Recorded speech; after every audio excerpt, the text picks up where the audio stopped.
نحمده ونصلي ونسلم على رسوله الكريم أما بعد فأعوذ بالله من الشيطان الرجيم بسم الله الرحمن الرحيم اهدنا الصراط المستقيم صراط الذين أنعمت عليهم صدق الله مولانا العظيم وصدق رسوله النبي الكريم ونحن على ذلك لمن الشاهدين والشاكرين والحمد لله رب العالمين.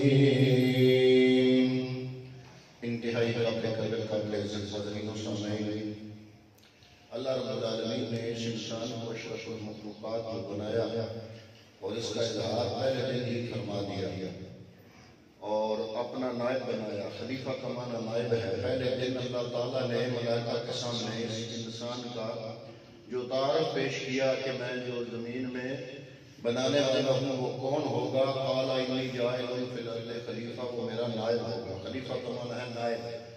اللہ کی نیابت کے لیے اس انسان نے دنیا میں آ کر محنت کرنی تھی کہ میں اس مقام پہ قائم رہوں، بحال رہوں.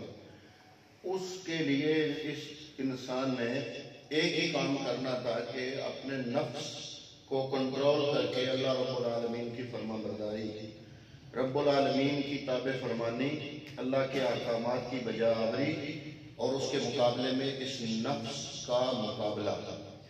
اولیاء کاملین جتنے بھی ہوئے انہوں نے یہی سبق دیا اور عملی طور پر اپنی زندگی میں جو ان کا انداز زندگی تھا وہ یہی تھا کہ انہوں نے ساری زندگی اپنے اس نفس سے مقابلہ کیا. جب انسان اپنے نفس سے مقابلہ کرتا ہے تو پھر وہ اللہ رب العالمین کی تابع فرمانی کی منزل پر وہ چلنا شروع ہو جاتا ہے، اس راستے سے چلنا شروع ہو جاتا ہے، اس کا سفر شروع ہو جاتا ہے. یہ سفر شروع ہوتا ہے نفس کی مخالفت میں، اور اس انسان کو اگر اس مقام سے دور کرتا ہے تو اس کا نفس ہی دور کرتا ہے. جتنے بھی اولیاء کاملین ہوئے انہوں نے اپنی زندگی میں عملی طور پر دکھا دیا کہ کیسے اس نفس کا مقابلہ کرنا. آج ہم نے جس ہستی کا تذکرہ کرنا ہے ان کا وصال ہے اس ماہ مبارک میں. جمادی الاول ہے اسلامی مہینہ، اور اس کی جمادی الاول کی 26 تاریخ کو 162 ہجری حضرت ابراہیم بن ادم رحمۃ اللہ تعالیٰ علیہ کا وصال ہے. اور حضرت ابراہیم بن ادم کو سلطان بھی کہتے ہیں کیونکہ آپ بلخ کے بادشاہ تھے. آپ بادشاہ جب تھے اس وقت ہی رات کو اپنی خوابگاہ میں سوئے ہوئے تھے تو اچانک چھت کے اوپر کسی کے چلنے کی آواز آئی. بادشاہ تھے، بڑے حیران ہوئے کہ بادشاہ کے محل کی چھت پہ کون چل رہا ہے. جب وہ اوپر گئے تو اوپر کوئی بندہ دیکھا، پوچھا کہ تم کون ہو، کیا کر رہے ہو. اس نے کہا کہ میرا اونٹ گم ہو گیا تھا، وہ آپ کی چھت پر تلاش کر رہا تھا. حضرت ابراہیم بن ادم فرماتے ہیں کچھ عقل کے ناخن لوگ، اونٹ چھت پر کیسے آ سکتا ہے. تو وہ بندہ عرض کرتا ہے کہ اے ابراہیم بن ادم، اگر اونٹ کا چھت پر آنا محال ہے، یہ نہیں ہو سکتا، تو بندے کی منزل ہے رب کا قرب، وہ نرم و گداز بستروں پہ بھی نہیں مل سکتا. بڑا اثر ہوا اپنے دل پر. صبح جب ہوئی دربار لگا، شاہی دربار، تو آپ دربار میں بیٹھے ہیں، آگے مشیر وزیر اور باقی خلقت بیٹھی ہے. اتنے میں ایک اجنبی بزرگ بڑے ہی روب و جلال والے وہ دربار کے اندر داخل ہوئے. ان کے روب کی وجہ سے کوئی پوچھ نہیں سکا ان سے بھی آپ کون ہیں، کہاں سے آئے ہیں، یہاں پر آپ کو کیا کام ہے. اتنی باروب شخصیت وہ اندر دربار میں داخل ہوئے اور ادھر ادھر دیکھنے لگ گئے. بادشاہ سلامت پوچھتے ہیں حضرت ابراہیم بن ادم، بھئی آپ ادھر ادھر کیا دیکھ رہے ہیں. تو وہ فرماتے ہیں کہ میں نے رہنا تھا رہائش کے لیے یہ سرائے، اس زمانے میں ہوٹل کی جگہ سرائے ہوتی تھی، آپ کے سرائے کو دیکھ رہا ہوں کہ یہ میرے رہنے کے قابل بھی ہے یا نہیں۔ تو ابراہیم بن ادم نے کہا کہ آپ کو غلط اندازہ ہوا ہے، یہ سرائے نہیں ہے، یعنی یہ ہوٹل نہیں ہے، یہ تو میرا محل ہے، میں بادشاہ ہوں، یہ شاہی محل ہے۔ وہ بزرگ کہتے ہیں کہ آپ سے پہلے ادھر کون تھا؟ آپ فرماتے ہیں میرے والد۔ ان سے پہلے کون تھا؟ میرے دادا۔ ان سے پہلے کون تھا؟ میرے دادا کے والد۔ آپ ہیں، اب آپ کے بعد کون ہوگا؟ تو کہتے ہیں میری اولاد۔ تو فرماتے ہیں بھی اتنے لوگ تو اس کے وارث بدلتے رہے تو یہ سرائے نہیں تو اور کیا ہے؟ یہ کہہ کر وہ بزرگ غائب ہو گئے۔ بڑے حیران ہوئے کہ بزرگ موجود تھے، غائب کہاں ہو گئے؟ وہاں دربار سے باہر نکلے کہ میں ان کو تلاش کروں۔ تلاش کرتے کرتے جنگل میں گئے، سامنے سے اسی بزرگ کا دیدار ہوا۔ قریب گئے تو فرمایا کہ آپ وہی نہیں ہو جو ادھر میرے دربار میں آئے تھے، آپ کون ہو؟ تو وہ بزرگ کہتے ہیں میرا نام خضر علیہ السلام۔ اسی طرح آپ کے اندر عشق حقیقی کی جوت میرے رب العالمین نے مختلف واقعات دکھا کے جگائی، گویا کہ آپ کا انتخاب ہو چکا تھا۔ اسی جنگل میں پھر سوچتے ہیں کہ میں جنگل میں تو آیا ہوں، چلو میں شکار ہی کر لوں۔ شکار کرنے کے لیے ایک ہرن کے پیچھے بھاگے تو عطف غیب سے آواز آئی کہ جن کو اللہ کی جستجو ہو اور طلب ہو وہ اپنی زندگی اس طرح شکار کرنے میں ضائع نہیں کرتے۔ وہاں سے جب واپس آئے تو آپ نے اس بادشاہت کو ٹھوک کر ماری اور چھوڑ چھاڑ کے جنگلوں میں آ گیا اور اللہ رب العالمین کی عبادت میں مصروف ہو گئے۔ بہت سخت ریاضت کی۔ ایک دفعہ سخت سردی میں برف گر رہی تھی تو آپ اٹھے باہر نکلے، پانی کوئی نہیں تھا، برف گر رہی ہے تو برف پگھلائی، اس سے غسل کیا، وضو کیا اور اللہ کی عبادت میں مصروف ہو گیا۔ ٹھنڈی یخبختہ ہوا اور برف کے پانی سے نہانے کی وجہ سے آپ کو سختی سے شدت سے سردی محسوس ہوئی، بہت کانپنا شروع ہو گیا۔ ادھر اللہ کی عبادت کر رہے ہیں اور ادھر کانپ رہے ہیں۔ اچانک آپ نے اپنی پشت پر محسوس کیا کہ کوئی گرم چیز آ پڑی ہے اور اس کی گرمی سے آپ کو بڑا سکون ملا۔ یوں محسوس ہوا جیسے کوئی گرم پوستین اوپر رکھ دیا گیا۔ اسی میں اونگ آ گئی، سو گئے۔ جب آنکھ کھلی تو دیکھا وہ تو بہت بڑا اژدہا تھا جو آپ کی پشت پہ آ پڑا تھا۔ تو جب جاگے تو اس اژدہا کو دیکھا تو عرض کی یا الہ العالمین، یہ جس کو تو نے بھیجا تھا نا مجھے گرمی پہنچانے کے لیے، اب تو یہ میرا دشمن بن کے پھن پھیلا کے میرے سامنے کھڑا ہے۔ ابھی یہ جملہ بول ہی رہے تھے تو وہ اژدہا جنگل کی طرف چلا گیا۔ تو گویا کہ یہ اشارہ ہوا کہ اے ابراہیم، جب تو نے میرا رستہ اختیار کیا تو میں نے ساری کائنات کو تیرے تابع کر دیا۔ کی محمد سے وفا تو نے تو ہم تیرے ہیں، یہ جہاں چیز ہے کیا لوح قلم تیرے ہیں۔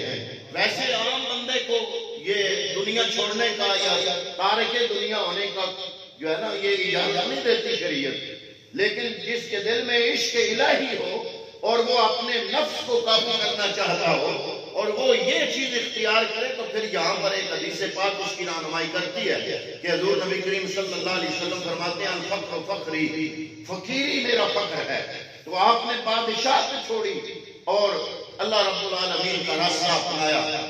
آپ ایسا کرتے تھے کہ ہفتے میں ایک دن باہر نکل جاتے، جا کے جنگل میں لکڑیاں اکٹھی کرتے، جنگل سے لکڑیاں اکٹھی کر کے آ کے فروخت کرتے، جو مال حاصل ہوتا اس سے کھانا خریدتے اور 2 دن یا 3 دن اس کھانے سے گزارا کرتے، باقی پورا ہفتہ ایسے گزار دیتے اور ہفتے کے بعد ایک دن آپ محنت مزدوری کرتے اور وقت کا بادشاہ ہو اور ناز و نام میں پلا ہو تو رب العالمین کے راستے پر چلنے کے لیے وہ سارا کچھ چھوڑ کے حق حلال کی محنت اور مزدوری کر کے اپنا جو ہے نا وقت بسر کرنا شروع کرتا ہے تو وہ اللہ رب العالمین کی راستے پہ چل پڑتا ہے، تصوف و روحانیت کے راستے پہ چل پڑتا ہے۔ آپ انہی دنوں اسی عبادت و ریاضت کرتے کرتے مکہ المکرمہ پہنچ گئے۔ ایک لڑکا آپ چھوڑ آئے تھے، وہ جب جوان ہوا نا تو اس نے والدہ سے پوچھا کہ امی جان میرے ابو کہاں ہیں؟ انہوں نے کہا کہ وہ بادشاہ کو چھوڑ کے اس بادشاہ حقیقی کے راستے پہ چل پڑے تھے۔ مجھے اطلاع ملی ہے کہ وہ اس وقت حج ادا کرنے خانہ کعبہ گئے ہوئے ہیں، تو اس طرف وہ ان کا سفر جاری ہے۔ اس لڑکے نے اعلان کیا کہ جو حج ادا کرنا چاہتا ہے وہ میرے ساتھ چلے، اس کا خرچہ میں برداشت کروں گا۔ ایک قافلہ بن گیا، کیونکہ جتنی دولت تھی وہ تو یہ چھوڑ کے آ گئے تھے، اور اس لڑکے نے کہا کہ جو بھی میرے ساتھ حج کرنے جائے گا میں اس کا خرچہ خود برداشت کروں گا۔ تو وہ لڑکا ایک قافلہ لے کر مکہ المکرمہ آیا۔ آگے جو اس وقت کے حرم کے شیوخ تھے ان سے پوچھا کہ اس طرح کے ایک بزرگ ہیں، وہ میرے والد محترم ہے، یہ ان کا نام ہے۔ تو حرم کے شیوخ نے کہا وہ تو ہمارے مرشد ہیں، وہ تو گئے ہیں جنگل کی طرف لکڑیاں کاٹنے کے لیے، وہ چلے جاتے ہیں جنگل میں لکڑیاں کاٹتے ہیں اور لکڑیاں کاٹ کے فروخت کرتے ہیں، اور جو پیسہ ملتا ہے اس سے روٹی خریدتے ہیں، اور جو جتنے بھی درویش ہیں ان سب کو کھلاتے ہیں اور خود اللہ کی بارگاہ میں مصروف کرتے ہیں۔ یہ ان کا طریقہ کار ہے۔ تو وہ لڑکا آپ کی تلاش میں جنگل کی طرف گیا تو دیکھا ایک بزرگ ہیں۔ وہ لڑکے نے تو دیکھا ہوا نہیں تھا، وہ چھوٹا تھا تو آپ گھر سے نکل آئے تھے، تو اس نے اندازہ لگایا کہ شاید یہی میرے والد ہوں گے۔ وہ لکڑیاں کاٹ رہے ہیں، ایک بزرگ آدمی ہے وہ لکڑیاں کاٹ رہا ہے۔ لکڑیاں کاٹنے کے بعد کافی لکڑیاں اکٹھی کر کے گٹھا لکڑیوں کا اس نے اپنے سر سے رکھا، اور وہ شہر کی طرف آیا، اور شہر میں آ کے بازار میں چوک میں کھڑا ہو گیا، اور اس نے کہا کہ حلال مال کے بدلے حلال مال کو خریدنا چاہتا ہے، کوئی حلال مال والا ہو جو مجھے پیسے دے اور یہ لکڑیوں کو گٹھا خریدے۔ تو وہ لڑکا ان کے پیچھے پیچھے ان کو دیکھ رہا ہے کہ میرے والد محترم کیا کرتے ہیں۔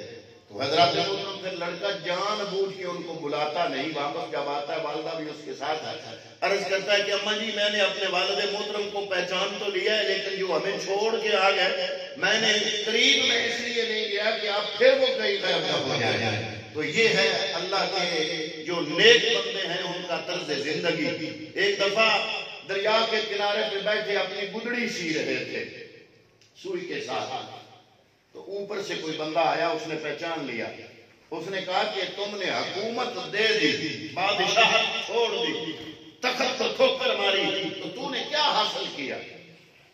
اس بندے نے پوچھا کہ اے ابراہیم بن ادم، یہ حکومت کو ٹھوکر مار کے چھوڑ کے تو نے حاصل کیا کیا؟ اپنی گدڑی خود سی رہے ہو۔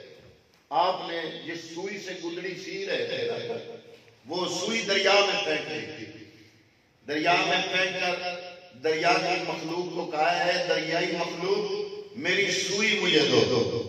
تو دیکھا کئی مچھلیاں اپنے منہ میں سونے کی سوئی لے کر حاضر ہوئی۔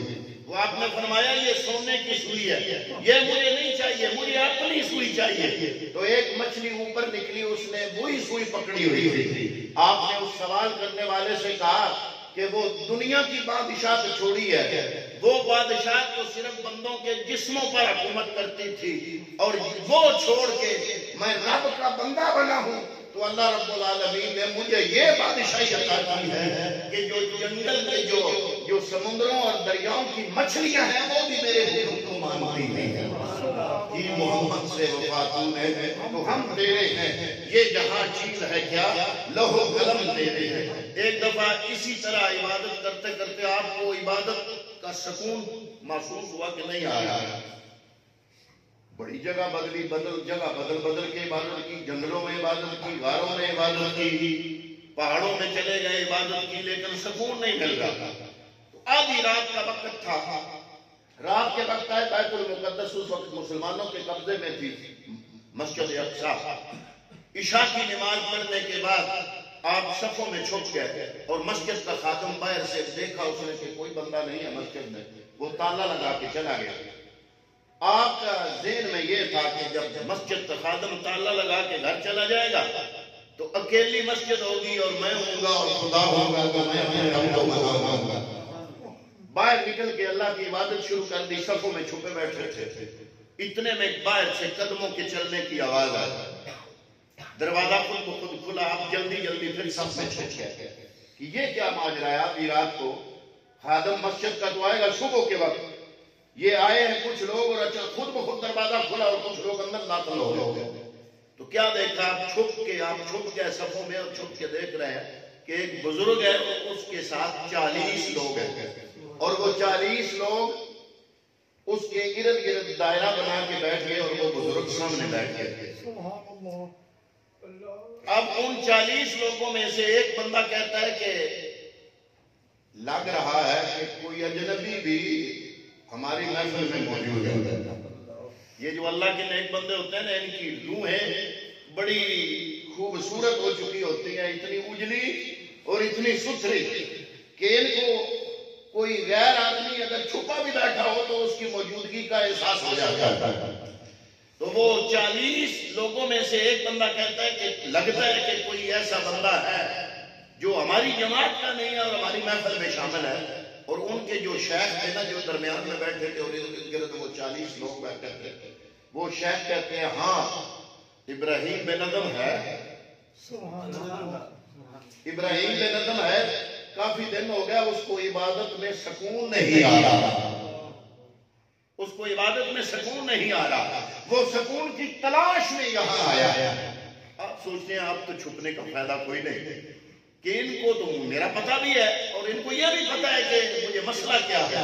آپ باہر نکل آئے. نکل کے آ کے بیٹھے اسی دائرے میں اور عرض کیا کہ حضور آپ نے بیماری بتا دی ہے وجہ نہیں بتائی ہے تو یہی بات ہے مجھے کافی عرصے سے اپنی عبادت میں سکون نہیں آ رہا. کافی دنوں سے سکون چھن چکا ہے. عبادت کی لذت جو لذت آشنائی ہے نا جس کا علامہ اقبال نے بھی ذکر کیا ہے وہ لذت آشنائی مجھے عبادت میں نہیں رہ گئی. سوکھے سجدے تو میں کر رہا ہوں. وہ لذت آشنائی جو ایک بندہ مومن کو اللہ کی عبادت میں کرتے ہوئے روح کو جو تسکین ملتی ہے الا بذکر اللہ تطمئن القلوب اطمینان قلب جو نصیب ہوتا ہے وہ نہیں مل رہا. تو اس کی وجہ کیا ہے؟ انہوں نے فرمایا کہ یاد کرو آج سے کچھ دن پہلے تم نے ایک پھیری والے سے چھوارے خریدے تھے. ایک چھوارا نیچے گر پڑا تھا. تم نے سمجھا یہ میرا ہے. تھا وہ چھاپڑی والے کا. تم نے وہ چھوارا اٹھا کے کھا لیا. اب تم نے چونکہ حق مارا اس چھاپڑی والے کا ایک چھوارا کھایا. اور میرے نبی کی حدیث پاک ہے کہ جو لقمہ حرام کھاتا ہے 40 دنوں تک اس کی نہ دعا قبول ہوتی ہے نہ عبادت قبول ہوتی ہے.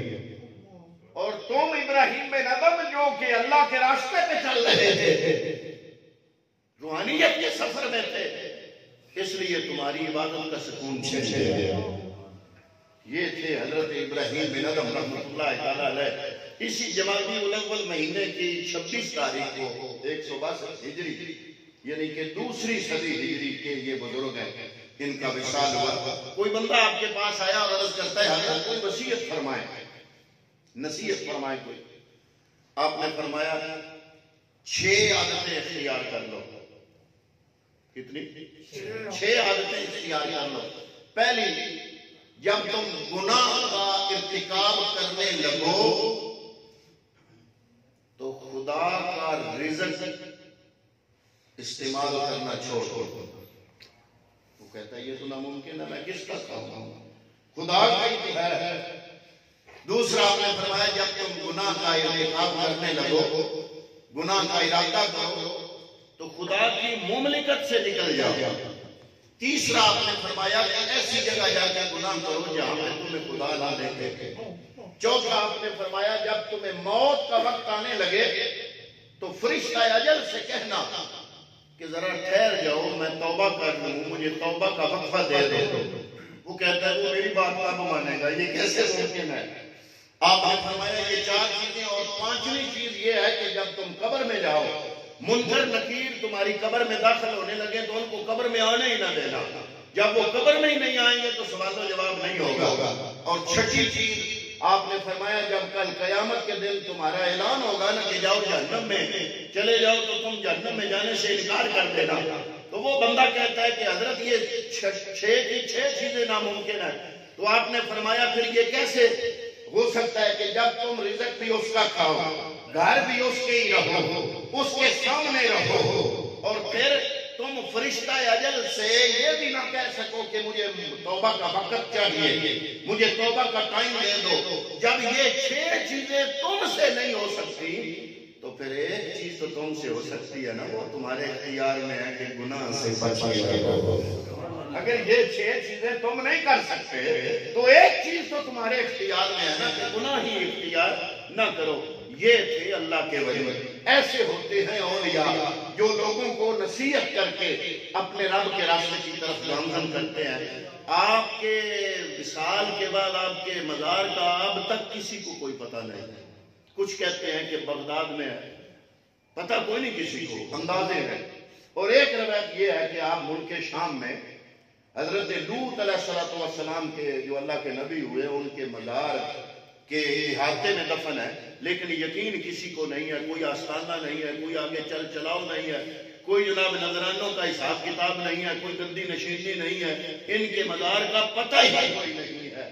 اور زندگی انہوں نے کیسے گزاری خلق خدا کی اللہ رب العالمین کی طرف اس طرح رہنمائی کرتے ہوئے گزاری۔ چند کچھ عرصہ آپ نے امام اعظم ابو حنیفہ کی خدمت میں بھی گزارا دین سیکھنے کے لیے۔ ایک دفعہ آپ امام ابو حنیفہ کی خدمت میں آئے تو آپ نے فرمایا آئیے یا سیدی۔ تو دیگر جو دنیا والے تھے انہوں نے کہا کہ جناب یہ عجیب بات ہے، یہ ہمارے سردار کیسے ہو گئے؟ تو امام ابو حنیفہ نے فرمایا ہمارا پھر بھی کچھ وقت دنیا میں صرف ہو جاتا ہے، یہ سارا ٹائم اللہ رب العالمین کے ذکر و فکر میں گزارا ہے، اس لیے میں نے ان کو اپنا سیدی کہا۔ تو دعا ہے کہ اللہ رب العالمین سیرت اولیاء اللہ کو اپنانے کی توفیق عطا فرمائے۔ آمین۔